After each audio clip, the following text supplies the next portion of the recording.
नमस्कार, राष्ट्रपोस्ट से मैं पवन केसवानी। छत्तीसगढ़ में 2 अक्टूबर से कांग्रेस हर विकासखंड स्तर पर जहां भारत जोड़ो यात्रा के तर्ज पर यहां भी अपने नेताओं से और पदाधिकारियों से यात्राएं करा रही है।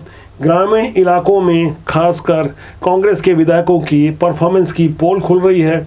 अब कांग्रेस भारतीय जनता पार्टी की उस गोपनीय बैठक पर तंज कस रही है, जहां 6 अक्टूबर को गंगरेल डैम में भाजपा के शीर्ष 23 नेताओं की और पदाधिकारियों की ये मंथन बैठक होने जा रही है। राजनीति का यह घमासान तब हो रहा है जब विधानसभा चुनाव को लगभग 1 साल का समय बचा है। ऐसे समय में कांग्रेस और भाजपा अपने अपने क्षेत्र में जहां खुद को मजबूत करने में लगे हैं, वहीं एक दूसरे की पोल खोलने से भी बाज नहीं आ रहे हैं। छत्तीसगढ़ में कांग्रेस की इस पदयात्रा के माध्यम से कांग्रेस अपने विधायकों की 3 श्रेणियां बनाई गई है, रेड, ग्रीन और येलो। जो सबसे कमजोर कड़ी है वह रेड कड़ी मानी जा रही है। जैसे रायपुर में मौजूदा समय में कांग्रेस के 4 में से 3 विधायक हैं, यहाँ 2 विधायक रेड श्रेणी में हैं। इनके बारे में बताया जा रहा है कि वे मैदानी इलाकों के गाँव में नहीं जा रहे हैं। लगभग पौने 4 साल का उनका कार्यकाल हो गया, जनता ने उनकी शक्ल नहीं देखी है। ऐसे जब खराब परफॉर्मेंस की शिकायत आ रही है, तब कांग्रेस इस मंथन में है कि नया चेहरा कौन होगा, जबकि भारतीय जनता पार्टी के लिए सब कुछ नया करने का मौका है। यह चुनौती है कि लोकसभा के तर्ज पर कैसे नए चेहरों को उतारा जाए। अभी तैयारी के लिए समय भी कम बचा है। ऐसे में 13 नए जिलाध्यक्ष भारतीय जनता पार्टी बदलने जा रही है। धमतरी के गंगरेल डैम में होने वाली इस बैठक के बाद प्रकोष्ठों और मोर्चा के नए पदाधिकारी बनाए जाएंगे।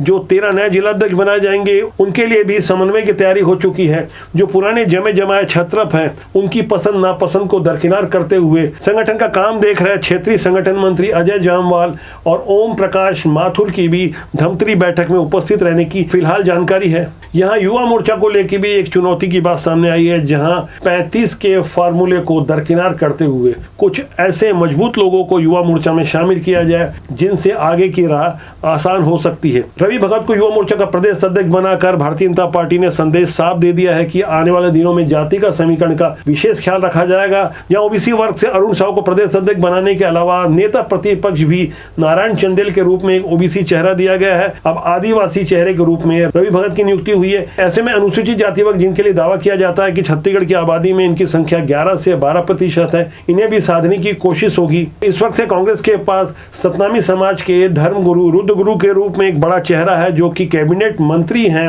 यही कारण है कि भारतीय जनता पार्टी सतनामी समाज के अलावा अन्य अनुसूचित जाति वर्ग के जो लोग हैं, उन्हें भी साधने की कोशिश की जा रही है। ऐसे चेहरों की तलाश की जा रही है जो या तो अभी तक उपेक्षित थे या उनकी कम पूछ परख हो रही थी। इस काम के लिए राष्ट्रीय स्वयंसेवक संघ के अनुषंगिक संगठन के बड़े नेताओं को लगाया गया है, जिन्हें क्षेत्र की बढ़िया समझ है और लोगों के बीच उनकी अच्छी पकड़ है। हालांकि ऐसे लोग राजनीति से दूर रहते हैं, लेकिन समाज में उनका एक अच्छा स्थान होता है। उन्हें क्षेत्रीय और जनाधार वाले लोगों की अच्छी पहचान होती है। ये काम भी बहुत तेजी से चल रहा है। बहुत जल्दी नई नियुक्तियों के बाद भारतीय जनता पार्टी के पास चुनौती होगी कि नए चेहरों को कैसे सामने लाया जाए, जिससे 2023 के चुनाव की फतह हासिल की जा सके। दरअसल राष्ट्रीय नेतृत्व के सामने भी छत्तीसगढ़ में भारतीय जनता पार्टी की सरकार बनाने की सबसे बड़ी चुनौती होगी, क्योंकि पूरे भारत में छत्तीसगढ़ एक ऐसा राज्य है जहां कांग्रेस वर्तमान में सबसे मजबूत और दमदार स्थिति में है, जबकि भारतीय जनता पार्टी से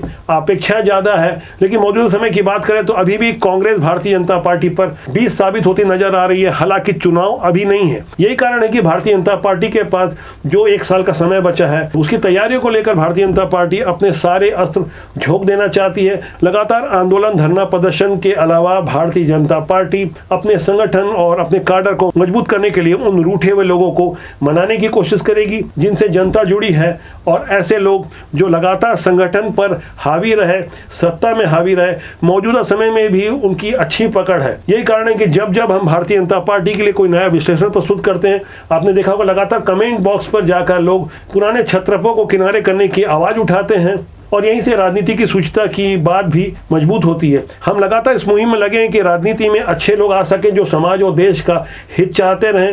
राष्ट्रबोध की इस मुहिम को आवाज देने के लिए आप कृपया से सब्सक्राइब करें और कमेंट बॉक्स पर जाके अपनी राय लिखेंगे, तब हम आपके सहयोग से राजनीति की सूचिता के लिए अपनी इस मुहिम को सफल कर पाएंगे। नमस्कार।